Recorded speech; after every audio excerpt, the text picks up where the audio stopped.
視頻裡面這個正在車裡面發愁的人正是本人。我一直在想，我是怎麼樣能夠把我的家從這個樣子变成这个样子。1个月前呢，我家開始了裝修。在裝修開始之前，我做了這麼長的功課。再加上呢，我在整個裝修的過程當中也遇到了還不錯的設計師，比較靠譜的施工隊。那整個過程還是比較順利的。終於在硬裝接近尾聲的時候，我媽給了我一個靈魂質問：你們的新家應該比現在這個家更智能吧？ What？ 更智能？我原本是想着啊，就是新家嘛，又會有老人，又會有小朋友，那就不要做全屋智能啦，就是會選擇更多的機械控制，能夠更符合他們的使用習慣。結果我沒想到的是，我媽期待的居然是更智能。後來呢，我就去問了一下，現在這個家她比較滿意，覺得比較舒服的智能家居的這種操作體驗有哪一些？我把她的答案進行了一個總結。第一個呢，就是有人按門鈴，他在客廳就能看到來者何人。第二個呢，就是當你開鎖的時候，玄關的燈會自動打開，過一會兒呢，它又會自動關掉。第三個呢，就是燈光，它是可以自由調節亮度以及色溫的。第四個呢，就是夜晚起夜的時候，會有一個小夜燈自動打開，它就不會看不見了。第五個呢，就是在外邊回家之前，它可以提前打開空調，不至於回來那麼熱。第六個呢，就是出門以後啊，還可以看一下家裡邊的空調啊、燈啊這些電器有沒有關掉。第七個呢，就是有什麼事兒，他叫一下語音助理就可以幫他解決了。我家現在的這一套智能家居用起來還是挺不錯的，但畢竟是好幾年前搭建的了，有很多產品都已經非常老，甚至是有的已經下架退市了。那我再複製一套到新家好像意義不大，但決定要做呢，那就盡量做得好一點吧。所以我也去了很多個品牌的線下店去實際的體驗。整個體驗下來呢，Aqara的沉浸感以及它整個實用性來說，是我覺得非常不錯的，讓我真的產生了那種對新家的向往。進門，家裡的燈就緩緩的一盞一盞的打開，音樂聲也慢慢的響起來。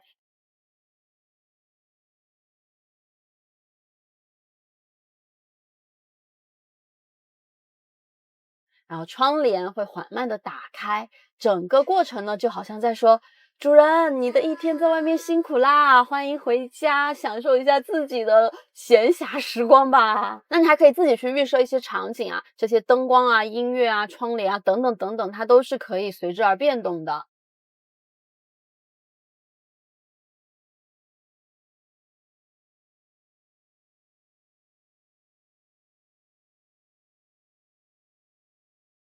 我尤其喜歡他們展廳裡面這個廚房的燈光。如果說我是一個美食博主的話，這個備菜區的燈光一打開，那種氛圍感簡直是絕了。他們臥室的這個設計啊，其實就真的跟我家現在非常像，但是我真的就缺了那個智能電動床。然後他們有什麼早安模式啊、晚安模式啊等等。那起夜的時候也會有這個床底的這一片燈帶作為一個起夜的小夜燈。他們整個展廳設計的呢，就沒有那種很花裡胡哨的，全部都是比較實用的。那普通人想要在家裡去複製，問題也不大，也不太需要說真的要去找那種非常專業的施工隊來幫你操作。那我自己想要回家複製，也能夠複製個8、9成。但是現目前我比較頭疼的呢，就是這個軌道燈。因為我新裝修的家裡嘛，為了保證層高，我就沒有做吊頂，採用的就是吸頂燈這種傳統的有主燈的設計。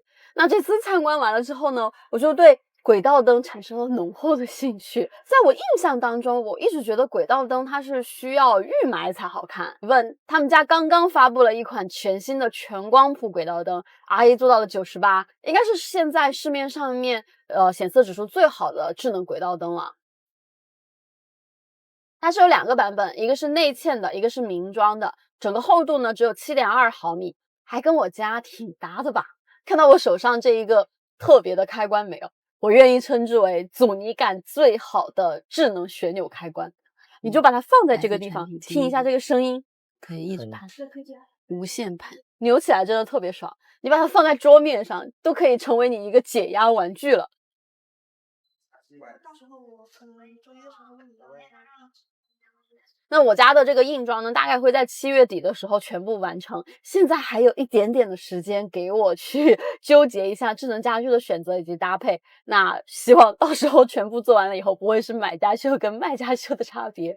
到時候我們再來看吧。OK， 好，這就是本期視頻的所有內容。這裡是喜歡嘮叨的萊薩，那麼我們下期再見，別忘了點讚、評論、收藏、轉發，拜拜。